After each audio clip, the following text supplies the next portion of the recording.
malaikat maut turun ke sini. Makanya ketika sakaratul maut sudah datang, maka yang baca Quran hentikan. Kenapa? Oh, memang gitu ya. Jangan semakin kencang. Ayo Pak, insya Allah Pak, gitu. Al-Baqarah Pak, Al-Baqarah Pak, Al-Kahfi, Al-Kahfi. Enggak lah. Yang baca Quran berhenti dulu. Kemudian digantikan dengan kita mentalkin. Antum agak kesana dikit. Masya Allah ya. Orang yang meninggalnya kooperatif ini.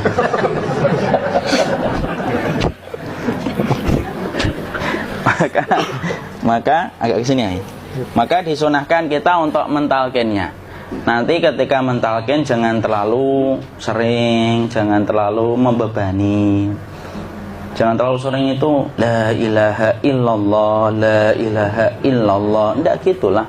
Berat nanti dia ngerasakan. Di situ Imam Qurtubi juga menyampaikan, jangan terlalu sering karena itu memberatkan dadanya. Jadi ketika mentalkin, saya sampaikan, boleh diganti atau enggak Ustadz? Enggaklah, talkin itu ibadah. Ibadah itu tauqifiyah. Tauqifiyah itu enggak usah diganti. Karena Rasulullah mengatakan, lakinu ala mautakum la ilaha illallah. Talkin orang yang meninggal di antara kalian dengan la ilaha illallah. Enggak usah diganti Allah Ustadz yang lebih singkat, lebih pendek. Enggak usah. Subhanallah Ustadz, enggak usah. Kenapa? Karena talqin sudah ditetapkan ucapannya oleh Nabi, begitulah kita mencontohnya. Jadi tidak usah diganti. Cara mentalqin, jadi kalau keadaan sudah tenang, tolong kalau sudah sakaratul maut jangan ditinggalkan. Karena sesungguhnya pertempuran setan itu pada detik-detik kematian semacam ini, dan betul-betul berusaha untuk menjadikan dia murtad. Nanti makanya di situ di buku nanti dibahas kan, pertempuran setan itu sampai detik-detik orang mau mati itu sudah ayo kufur, murtad aja tuh, kamu sakit kan? Nah, itu kayak gitu. Makanya jangan ditinggal. Capek gitu kok nggak meninggal gitu ya. Udah gantian mas. Dan jangan kemudian meninggalkannya. Mangkat dulu gitu. Tidaklah, janganlah. Terus ditampingi terus. Kalau bisa ya sudahlah, berikan waktunya kita untuk sementara waktu itu betul-betul berkhidmah kepada orang yang kita cintai terakhir kalinya. Cara kita kemudian mentalkin adalah, yaitu adalah di sebelah kanannya la ilaha illallah.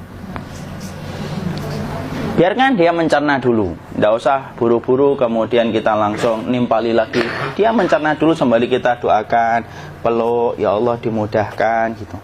Kalau ada orang yang bisa ngucapin la ilaha illallah, itu siapa yang memberikan itu Ustaz? Yang memberikan kekuatan Allah Pak.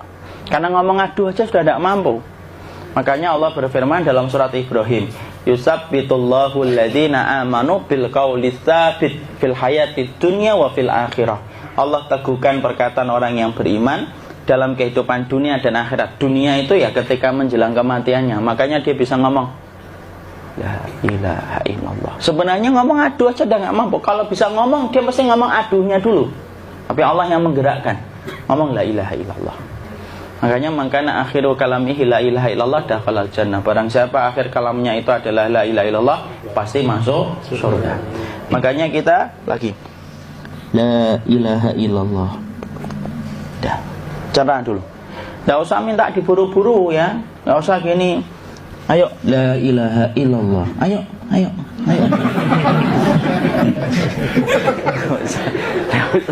Tidak usah gitu. Ya, biarkan dia pelan-pelan gitu. Ayo tapak, ya Allah capek saya Pak. Enggak usah gitu.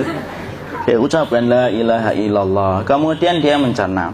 Lalu kalau dia sudah mengatakan, untuk mengatakan la ilaha illallah. Ya, kalau sudah mengatakan la ilaha illallah, berarti sudah.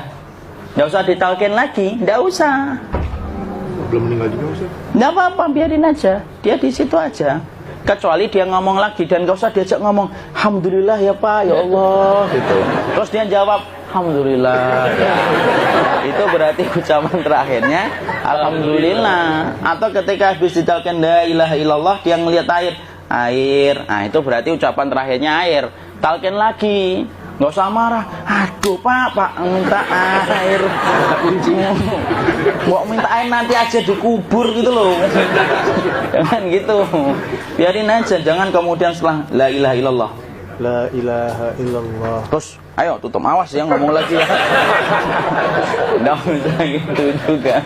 Maka kemudian setelah la ilaha illallah sudah, nggak usah diajak ngomong gitu.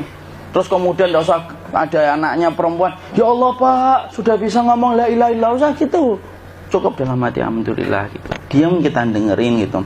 Disitulah nanti biasanya tadi detik dia terakhir. Dia nanti ngeliat di sini Pak, prosesnya itu nanti kaki langsung sebagian jempol dingin dia. Kaki, telapak kakinya langsung kalau kita geningkan dingin kayak kaki yang kena AC langsung. Kemudian dia langsung ningkup gini, dikit dia, mulai kaku dia. Atau kalau enggak, gini dia. Langsung kayak jatuh, kayak kepala nanti yang paling terakhir. Kepala itu pasti ada gerakannya Pak, ini meninggal itu. Pasti gitu. Pasti gitu. Karena apa? Sudah tidak ada beban ruh yang menahannya. Ya, cabut ya, set pelan, maka kemudian malaikat itu. Tapi tetap sakit lah, walaupun dikatakan ringan, tetap sakit. Maka kemudian sakit gitu, ngelewatin sini, jantung kemudian sudah tidak berfungsi. Kemudian ginjal Pak, ngelewatin ginjal tidak berfungsi. Bapak bayangkan kan, kalau yang pernah sakit batu ginjal Pak, sepakat nggak kalau kita batu ginjal itu sakitnya luar biasa Pak? Itu baru titik batu kecil di ginjal. Kita bisa bayangkan tiba-tiba ginjal tidak berfungsi, sakitnya kayak apa Pak? Tiba-tiba ginjal nggak berfungsi, pankreas naik, kemudian tek jantung. Jantung ini dia masih hidup dia, di sininya masih hidup walaupun jantungnya sudah berhenti.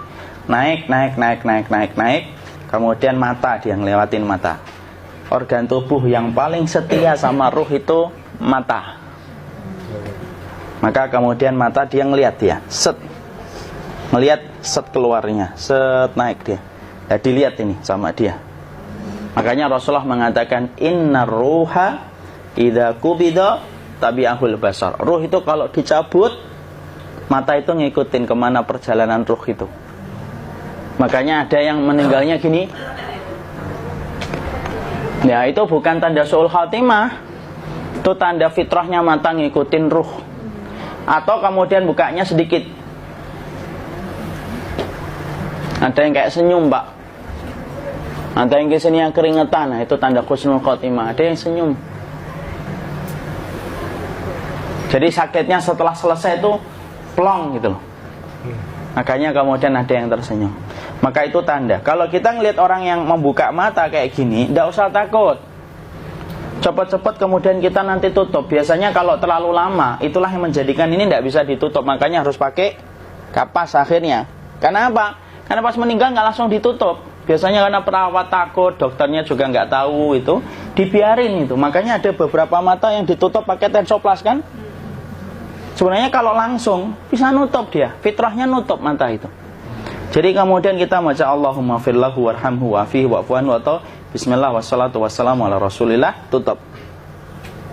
Bismillah. Tidak usah takut. Kecuali buka lagi ya, ini baru kita kabur bareng.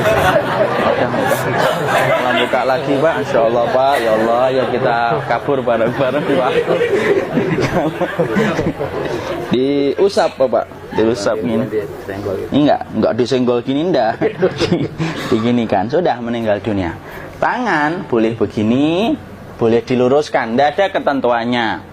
Boleh gini, boleh kemudian lurus. Tidak usah disalahin kalau ada yang lurus. Lu itu tangannya gimana sih?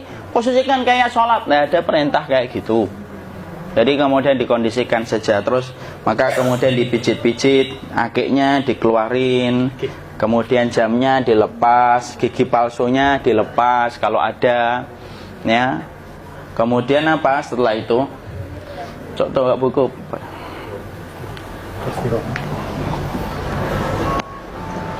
Kemudian kalau bisa awal-awal kemudian taruh buku atau sesuatu yang agak berat di perutnya ketika baru meninggal dunia. Kenapa kemudian ditaruh kayak gini? Bukan apa-apa, supaya membantu sisa-sisa pencernaan dia untuk keluar. Nanti Pak, biasanya kalau kita taruh agak yang berat gini atau kemudian kita gini-gini kan, ini udah makan belum Maki? Udah makan belum makan kok udah gede ya? Maka pencet-pencet kayak gini biasanya nanti ketika dimandikan, nah pas dimandikan diginikan saja. Aduh. Nah ini dia sudah keluar di belakang, dia gini. Terus nanti keluar dia. Nah ini keluar langsung di belakangnya. Dan memperlakukan orang kalau sudah meninggal dunia itu yang lembut gitu. Kenapa? Inna kasra admil mayyiti kakasri admil hayyi. Mematahkan tulangnya ketika orang sudah meninggal dunia itu lebih dia rasakan sakit ketika mati daripada ketika masih hidup. Tuh Islam itu sampai sama orang mukmin itu kalau sudah meninggal aja sampai selembut itu. Kok hidup kasar itu kebangetan dia jadi orang itu. Oh sampai orang mati itu kemudian disuruh yang lembut. Kalau ada aib disuruh nutup, tidak boleh diceritain. Misalkan di belakangnya beliau ini ada tompel, gagah-gagah tompelnya gede gitu, tidak boleh cerita. Masya Allah loh, sampai segitunya sunnah itu ngajarin kita untuk nutup aib. Kalau ada orang belajar sunnah sukanya buka aib, nyari-nyari kesalahan orang, sunnah yang mana dia pelajari itu saya bingung. Makanya kemudian gini, setelah selesai maka kemudian tutup dengan kain. Maaf ya akhi ya. Ya. Nanti kalau nggak kuat napas ngomong ya. Maka ditutup kayak gini, ditempatkan kemudian jangan di tanah tapi di atas dipan. Karena apa? Syekh Abu Malik Kamal Said Salim dalam Sahih Fikih Sunnah menyampaikan supaya tidak cepat busuk. Dia taruh di atas. Kemudian ditutup pakai kain apa saja, ya, sembari nanti kita mempersiapkan tempat mandinya, tempat kafannya dan yang lain sebagainya. Maka kemudian kalau ada yang datang boleh dibuka. Kemudian kita mencium ininya apa? Kemudian keningnya. Kemudian kita berdoa, nutup lagi kayak Rasulullah ditutup. Kemudian yang datang terakhir itu salah satunya Abu Bakar. Dibuka kemudian beliau, ya Allah ya Rasulullah, engkau adalah orang yang percaya hidup dan matimu, dan tidak mungkin Allah itu mematikan engkau 2 kali ya Rasulullah. Maka kemudian ditutup kembali. Saat itu para sahabat dalam keadaan mendung semuanya. Maka disitulah kita lakukan kayak gini. Ditutup gini Ustaz ya, kasihan tidak bisa nafas, insya Allah tidak butuh nafas lagi. Jadi kemudian kita semacam ini, kita persiapkan apa yang bisa kita lakukan. Nah itulah proses kematian dari sakit sakaratul maut sampai kematian.